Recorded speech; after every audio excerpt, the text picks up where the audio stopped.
কি বদলা নেওয়া এবার সময়ের অপেক্ষা? এবার নজর রাখবো সেই দিকেই। এই মুহূর্তে দাঁড়িয়ে আমার সঙ্গে রয়েছেন ডিফেন্স বিশ্লেষক আর কে শ্রীবাস্তব স্যার, খুব সুন্দর করে আমাদেরকে ধরে ধরে ব্যাখ্যা করছেন। সেক্ষেত্রে দাঁড়িয়ে শ্রীজি আপনার কাছে যে বিষয়টা জানতে চাইবো যে এবার কি পাকিস্তানের ওপর ভারতের অ্যাটাক করা শুধুমাত্র সময়ের অপেক্ষা? কারণ যেভাবে একের পর এক সন্ত্রাসী হামলা আমরা দেখে এসেছি, এইভাবে টুরিস্ট অ্যাটাক কিন্তু এইভাবে দেখা যায়নি এর আগে। কিন্তু এরকম ভাবে ধর্ম বেছে বেছে, হিন্দু বেছে বেছে সেখানে এই ধরনের জিহাদি হামলা চলেনি। তাহলে এবার কি ভারত পুরোদস্তুর অ্যাকশন মোডে? তাহলে কি পাকিস্তানকে একেবারে পাকিস্তানের মাটিতে ঢুকে তাকে যোগ্য জবাব দেওয়া শুধুমাত্র সময়ের অপেক্ষা? আপনার কি মত? দেখুন, 1992 এর পর যখন অযোধ্যা কাণ্ড, অযোধ্যাতে আমাদের রাম মন্দিরের জিনিসটা শুরু হলো, পাকিস্তান আর্মি আছে, ওরা নিজের দেশ ছাড়া আমাদের মধ্যে আমাদের অনেকগুলো ওরা চাইছে একটা আমাদের যা মাইনরিটি আছে ওর সঙ্গে লিঙ্ক করে একটা প্যান ইসলামিক জিনিস তৈরি করা, রাইট? Number one. ওরা আপনি দেখবেন যতগুলো ওদের অ্যাটাক আছে আমাদের কাছে, কার্গিল হলো, তারপরে আপনার পার্লামেন্ট অ্যাটাক হলো, তারপরে আমাদের এই মুম্বাই হলো, তারপর ওরা আমাদের এয়ারবেস অ্যাটাক করলো, বা ওটা আমরা বলতে পারি এখন পুলওয়ামা হলো, তারপরে এখন পেহেলগাঁও হলো। প্রত্যেকটা জায়গা ওরা রিলিজিয়াস ইস্তেমাল করছে। ওরা প্রত্যেকটা জায়গায় একটা মেসেজ দিচ্ছে ওদের নিজের জঙ্গিদের, যারা ওরা পাঠাচ্ছে ওখান থেকে। আর আমাদের যেটা আছে ডায়াসপোরা আছে, আমাদের যে মাইনরিটি যেটা ফল্ট লাইন আছে, ওকে মেসেজ পাঠাচ্ছে কি লুক, তোমাদের উপরে অনেক বিপদ আছে, আমি তোমাদের জন্য আসছি। But this is not the reality. Pervez Musharraf যখন উনি প্রেসিডেন্ট ছিলেন পাকিস্তান, উনি ইন্ডিয়াতে এসেছিলেন, আর একটা প্রেস কনফারেন্সে ওনাকে মাদানি কত সুন্দরভাবে জবাব দিল। মাদানি যিনি আছেন, উনি একটা ইসলামিক লিডার আমাদের ইন্ডিয়া। উনি বললেন, পারভেজ মুশারফ সাহেব, এটা আপনাদের ইন্ডিয়া টুডে কনক্লেভে ছিল, আপনাদেরই চ্যানেলে ছিল, ওটা আপনি চালাতে পারেন, আপনি দেখতে পারেন ওটা। ওর মধ্যে মাদানি বলছেন পারভেজ মুশারফকে কি, মুশারফ সাহেব, আপনি ইন্ডিয়া, যেটা আপনার থেকে বেশি মুসলমান আমাদের ইন্ডিয়া থাকে, আপনাকে চিন্তা করতে হবে না, নাম্বার ওয়ান। নাম্বার টু বলছে, এটা যে আপনি যে আমাদের মাঝখানে কথা বলছেন, এটা চিন্তা ভাবনা করছেন, এটা এখানে চলে না, আমরা সেফ আছি, আমাদের কোনো প্রবলেম নেই। কিন্তু ওরা যে সাস্টেন্ড একটা ক্যাম্পেনিং করে যাচ্ছে, সাস্টেন্ড ওরা একটা প্রপাগান্ডা করে যাচ্ছে, সাইকোলজিক্যাল অপারেশন করে যাচ্ছে, ওর একটা ইম্প্যাক্ট তো আছে কমন মানুষের মধ্যে। আপনি দেখুন আজকাল তো সোশ্যাল মিডিয়া প্ল্যাটফর্মে আছে, ওরা বারবার আপনাদেরকে ওদের বলা হচ্ছে কি প্যান ইসলামের এইদিকে বাংলাদেশও জয়েন করেছে, যার মধ্যে ফান্ডামেন্টালি যারা পয়সা নিয়ে, ডিপ স্টেটের পয়সা নিয়ে এখন ওরাও একটা কথা বলতে আরম্ভ করেছে, রাইট? তো মানুষকে বিশ্বাস করতে হচ্ছে, আরে এটা কি হচ্ছেটা কি?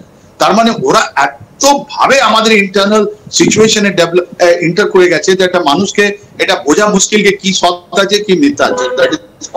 ওটা দুটো আরো স্ট্র্যাটেজিক কারণ আছে পাকিস্তান যেটা করেছে। একটা, ওয়ান, আমাদেরকে এম্বারেস করা, ইন্টারন্যাশনাল প্ল্যাটফর্মে আমাদেরকে খুবই লজ্জিত করা। আপনি দেখুন তো এই তারিখে 22 তারিখে আমাদের জেডি ভান্স ছিলেন, আর 10 মার্চ 2010 যখন এখানে বিল ক্লিন্টন আসছিলেন, তখন ওরা একটা চিট্টি সানপুরাতে ওরা হিন্দুদেরকে মেরেছে, পাঞ্জাবিদের মেরেছে। That is point. না, আপনি যদি 2008 সালে মুম্বাই অ্যাটাকটা আপনি দেখেন, ওর মধ্যে যে টার্গেট সিলেকশন হয়েছে, ওর মধ্যে যেটা আপনি দেখবেন যে নারিমান হাউস যেটা আপনার হয়েছে, ওই নারিমান হাউস আপনি দেখবেন ওটা তো জু। তাহলে আপনি ইন্ডিয়াতে এসে একটা টেররিস্ট অ্যাক্টিভিটি, সন্ত্রাসবাদের একটা কথা বলছেন আপনি, আর যাচ্ছেন কোথায়? আপনি নারিমান হাউস। এইটা তো একটা খুবই সিরিয়াস জিনিস। মানে একটা বাইনারি আপনার উঠে দেখতে হবে কি এর মধ্যে কারা আছে, ডিপ স্টেট কারা আছে, কারা চায় না কি ইন্ডিয়া একটা খুবই প্রসপারাস, একটা ইকোনমিক্যালি স্ট্রং হোক। রিজনাল পাওয়ার তো আমরা আছি, গ্লোবাল প্লেয়ার আমরা হতে পারি, ওরাই আমাদের অ্যাটাক। ওর মধ্যে কোথাও দাঁড়িয়ে ভারতকে একটু দূরের জিনিসটা ভেবে একটু হলেও এই একটা ডিলে নিয়ে চলছে। কারণ এর আগে আমরা যখনই এই ধরনের হামলা দেখেছি, ভারত চেষ্টা করেছে যে যতটা ডিপ্লোম্যাটিক ভাবে পুরো বিষয়টা করা যায়। সেক্ষেত্রে দূরদর্শিতার হিসেব করে কি ভারত একটু ধীরে চলো নীতি নিচ্ছে? দেখুন, সঞ্জু ছিল, আমি সঞ্জু দিয়ে কথা বলবো আপনাকে। সঞ্জু ছিলেন, উনি চাইনিজ। সঞ্জু বলেছেন, বারবার বলেছেন, উনি প্রথমবার একটা ভুল মেনে নিতে হয়, দ্বিতীয়বার নিজের ভুল মেনে নিতে হয়, বাট তৃতীয়বার আপনাকে কেটে দিতে হয়। এটা আমি বলি। সঞ্জুর আপনি দেখবেন একটা স্টোরি আছে, কাহিনী আছে, ওই কাহিনীটা একটু স্ট্র্যাটেজিক্যাল, ওর মধ্যে মিনিং আছে। পাকিস্তান বারবার এই আপনি দেখলেন 99 থেকে 2025 এর মধ্যে আমি আপনাকে তো কতগুলো আমি অমিট করে দিয়েছি, কত জায়গা তো আমি বলিনি, বিকজ ওটা লং লিস্ট হয়ে যাবে। তাহলে এই পাকিস্তানের যে অ্যাক্টিভিটি আছে, যে এটা ওদের যে পাকিস্তান আর্মি চিফ করছে বা ডিজি আছে, ওর একটা আলাদা একটা জিনিস আছে, ওদের ইকোসিস্টেম ডিজি আছে। ওই যে লোক যে চিফের আশেপাশে থাকে, ওরাই ডিজি আইএসআই আলটিমেটলি আপনার চিফ আর্মি স্টাফ হয়ে যায়। ওরা হয়তো ডিজি আইএসআই না, দেখুন আসিম মুনির আছেন, ইনি ডিজি আইএসআই ছিলেন। তারপর ওরা যে ক্যারিয়ার আছে, ও আইএসআই মধ্যে ইন্টেলিজেন্স মধ্যে আছে, তোরা অনেকগুলো জিনিস জানে। আর যখন ওদের একটা বিপদ আসে কি আমাকে সরাতে হবে, মানুষ আমাকে বলবে কি আমি তুমি পথ ছেড়ে দাও, তখন ওরা এরকম কাজ করে।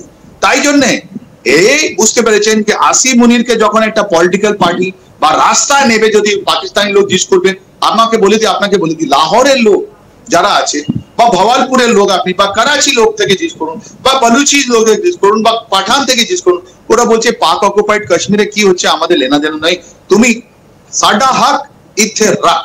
তার মানে কি হলো, পাঞ্জাবি তোরা বলছে আমার যে রাইটস আছে সাডা হক ইথে রাখ, মতলব আমার যে রাইটস আছে, আমার গুলিগুলো সাফ আছে কিনা, আমার জল আছে কিনা, আমার খাওয়া দাওয়া আছে কিনা, আমার শিক্ষা আছে কিনা, আমার স্বাস্থ্য আছে কিনা, পাকিস্তানি লোক তো ওইটা চাইছে।